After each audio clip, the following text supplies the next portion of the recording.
Imagine saving your marriage by doing something so effective, your wife starts to think she's the one who made the mistake. Alex changed his wife's narrative and got her back into the home again by diligently practicing 3 principles in today's video. And when I say diligently, I mean this didn't happen overnight. It took months of hard work to upload them. But the first principle involves a power move he made that his wife never expected. It's what caused her to let her guard down, soften up, and started a domino effect of actions that saved his marriage. And she said, literally started, did I screw it? Am I the bad guy? Did I make the mistake here? Did I make something wrong? And began to throw her narrative kind of through a loop. And maybe people are able to change. Maybe things can be better. And then she had to be confronted with her own, maybe I made decisions and I should be better. Alex's situation is far from perfect, but I'm blown away because he did everything perfectly to save his marriage, which, as I mentioned, took some very hard work. Now, I hope you're sitting down because this turn of events was quite the emotional roller coaster for Alex. And he's sharing it in all hopes it can help other men like you to save your marriage. One night she's like, hey, can we just talk? And we sat down. She's like, I want a divorce. And things in the relationship have been rocky for about 8 months. And I've done everything to try and figure out I'm doing something wrong here. I can't figure it out. When divorce came out of nowhere and stunned Alex like a deer in headlights, he reacted how most men do to save the marriage, logically. I kept trying to take her on trips and do stuff to try and recover, and everything I felt like I was doing it didn't resonate, didn't hit properly. Try to do something right and it would just end up wrong. When that didn't work, what was next? Therapy, naturally, right? And so she agreed. She went to see a single episode of what's wrong with the relationship with a group therapist, which the group therapist clearly was like, she's made a decision, buddy. You're clearly on one side, she's on the other side. She's going to make a decision whether she's going to leave or not. Okay, so the therapist told Alex what he already knew. And I can't say I'm surprised, but here's where it goes from extremely bad to catastrophically worse. Basically, she came to me and she's like, I want out. I'm going to take the kids. I'm going to take half of everything. You have no chance. I'm the primary caregiver. She started throwing out legal terms. I was like, have you talked to a lawyer? This was clearly planned. And I was like, so I had to play catch up. So I went out and I got a lawyer, and I was kind of just beside myself. I didn't know what to do. And she left. And I basically cried into my pillow for about 3 days, trying to figure out what I was going to do. My kids were gone. My wife was gone. Imagine this. She's now in another city with the kids, right? He goes to pick them up and she stays there. In many ways, this was the moment his whole world turned into a relentless trial. Despite his life being thrown into chaos and his wife consulting divorce lawyers, this overseer of multiple companies had to step up and be the full-time single dad, which was his most cherished role of all, because there was certainly no time to sit back and mope around the house. And so very quickly I became a single dad. And I'm like a CEO of multiple businesses.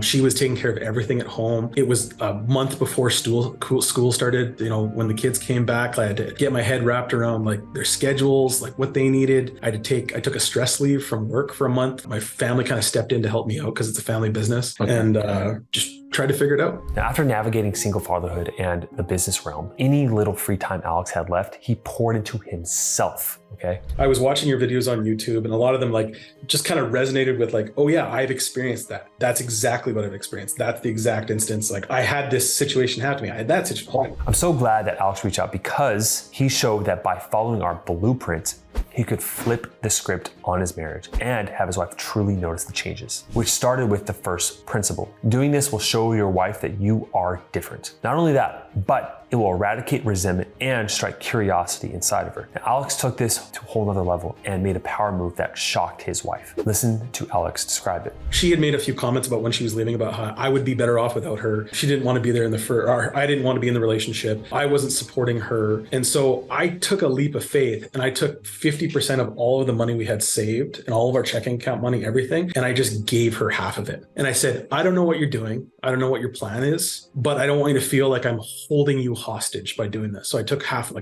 considerable amount of money. I just gave her half of it. I said, set up a US account. I'm going to deposit. I'll convert it all. I'll take the hit on the conversion. I'll give you all of it in USD. Figure out what you want. And that was it. And it was a shock and awe moment for her, because it was I think she thought I was going to hold her hostage and hold the kids hostage. And, in hindsight, she had told her family this and her friends this, that I was going to basically use my power and my money and my family's money to basically hold her hostage. And the first act was to just give it all away. And so that was so there's like I said, and some of this comes from the coursework, and I'll give you some credit there, is that the coursework was the fact that she feels unsafe is one of the reasons that she's, leaving effectively. So I was how do I reestablish safety? How do I reestablish trust? Well, giving her absolute freedom was the way to reestablish establish trust. I think it's clear what Alex is talking about here, which is absolute freedom. Now, I'm not suggesting that everyone should just write their, spouse a check, right? Every situation is unique. Sure, Alex knew his wife's expectations and what her family thought he would do with his wealth and power to control them as he saw it. Contrary to these expectations, he took a drastic step to ensure that there was no doubt about his intentions. He granted her absolute freedom by writing her a check for half of everything he owned. Now, in reality, this gesture served as a stark reality check. It was his way of showing that he had truly let go. It was a gamble, but it worked. And it's not for every guy that does this, but at the same time, there's this idea that she knows who you are and she says everything that you were is the reason why she's leaving. So when you do something that goes completely against your ego, that more than anything shows change. And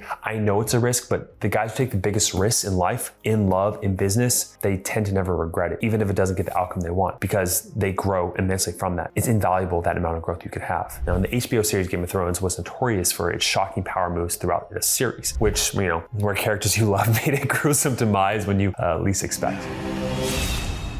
There's a peculiar scene in season 6, and spoiler alert for those who haven't seen Game of Thrones, when Cersei Lannister executes a devastating power move by using wildfire to obliterate the Great Sept of Baelor, effectively wiping out numerous adversaries, including key religious and noble figures. Gone in the blink of an eye, right at the start of the episode. Now, this bold and ruthless act not only solidifies her control over King's Landing, but also dramatically alters the political landscape, securing her ascent to the throne. Now, Cersei's decision underscores her formidable and feared persona, right? Demonstrating the extreme length she's willing to go to for power. Yet Alex demonstrated the extreme length he was willing to go to release control and power and prove that he wasn't holding his wife back in any way. Now, if Alex was in Game of Thrones, he'd be on Team Stark for sure, right? For the North. Now, when you give your wife absolute freedom, it's important that in the meantime, you're doing inner work on yourself. So when you engage with her, again, you can apply this second lesson. It's one where many men fall short because there's this fear it'll push her further away. But in reality, it plants a seed of attraction for you and draws her back to you like that ocean tides drawn to the moon's gravitational forces. I like that analogy. It's a good one because the moon's feminine and okay.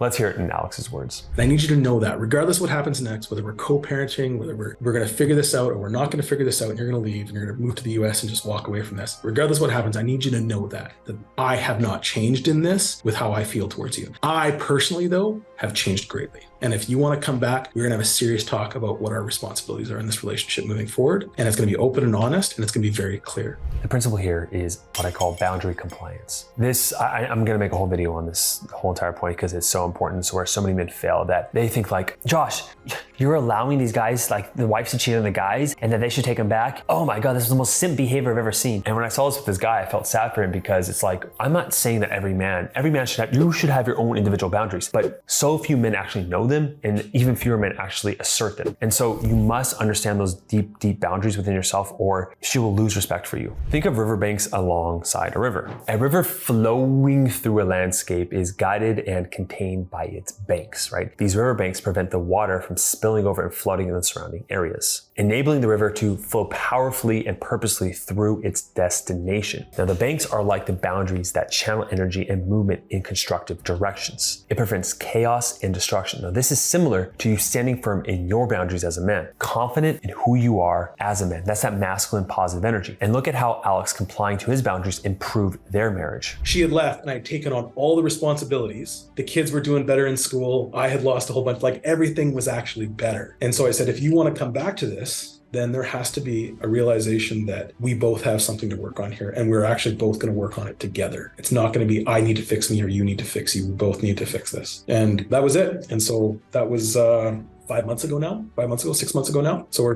basically back. The relationship is better, I would think, than it's ever been. It almost reminds me of like the first 2 or 3 years. Alex was rock solid in setting his boundaries and sticking to them, okay? Especially when he stepped up to handle everything at home after she had left. But this third principle, introduce a different kind of steadfastness, essential yet not as really visible, yet one that transforms everyday interactions with your wife and gets her to open up to you. Once again, Alex has the floor here. I think everything was a test. I think every moment, every conversation. One of the most stressful things was like when she wanted to start talking again. Like I'm reading the coursework and I'm listening to these other BIAs talk about the big test. Like, she wanted this. And I was like, I didn't want to do it, but I did it. And I established a proper boundary. And that's how I started to look at this as like every communication point was a test. Every time she reached out was a test. Every decision we made about the kids was a test.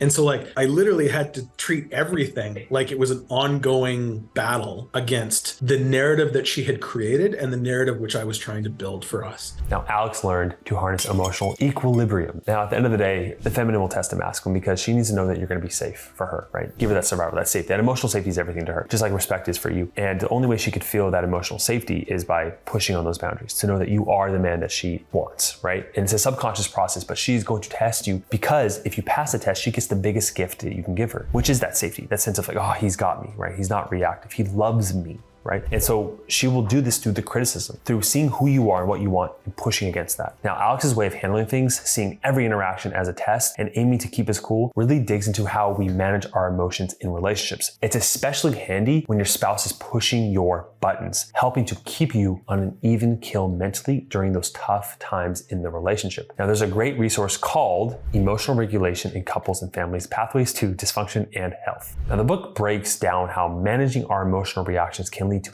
healthier, smoother interactions. If you're looking to understand and improve your emotional equilibrium, this book is a solid pick, okay? That was tough. It was like, I had to really internalize responses. I couldn't as a guy who, for a career, I'm used to fucking talking all the time and negotiating and arguing and that kind of stuff. And when she's trying to explain things to me, or talk to me about things, having to take a full step back and just either not answer sometimes or really internalize my answer and does this align with my new values? Does this align with my boundary expectations? Does this align? Is this what's best for the kids? And really walk through the requirements of a response before I got to a response. When it was a text message, it was easy because I was like, I'm going to go for a walk. I'll figure this out on my 30-minute walk. You're like, kids, let's go. We're going to walk the dog for 30 minutes while dad has a think. Versus when it was on the phone, it was live. And to really just stop and she'd be like, are you there? I'd be like, yeah, I'm just thinking. Now, I would say the last thing that he did to really save his marriage is that there was a point where we were talking and I asked him, like, what was the decision that made you actually sign up for a call with us and everything? And he was one of those guys. Some people, they do it automatically. Like, oh, Josh knows what he's talking about. I trust this guy. I'm just going to go, sign up for the call, which, smart moves. But it's not to say if you're more diligent and you watch a bunch of my videos and you're like, okay, who's this guy about? That you're not smart either. You just take more time. But I would argue that in this time in your life, if you're in this kind of free-falling state, you're in panic or things just aren't as good as you know that they should be, setting up a free call with our team who have literally speak to hundreds of guys every single month. So for years with their marriage evaluators, they've spoken to thousands of men. They probably know more about marriage situations than I do at this point, and diagnosing like what is the core things that are holding you back from getting the relationship, your marriage you want, or getting her back. So if you are committed, 100% committed to getting her back, and it's your fault for the things that have happened in the relationship, you take full ownership of that you can only control what you can control, then you'd be a good option to set up a call down below. If that's not you, I totally understand. Just watch some more free content and you'll come around to the truth. So, all right, I'll see you in the next one.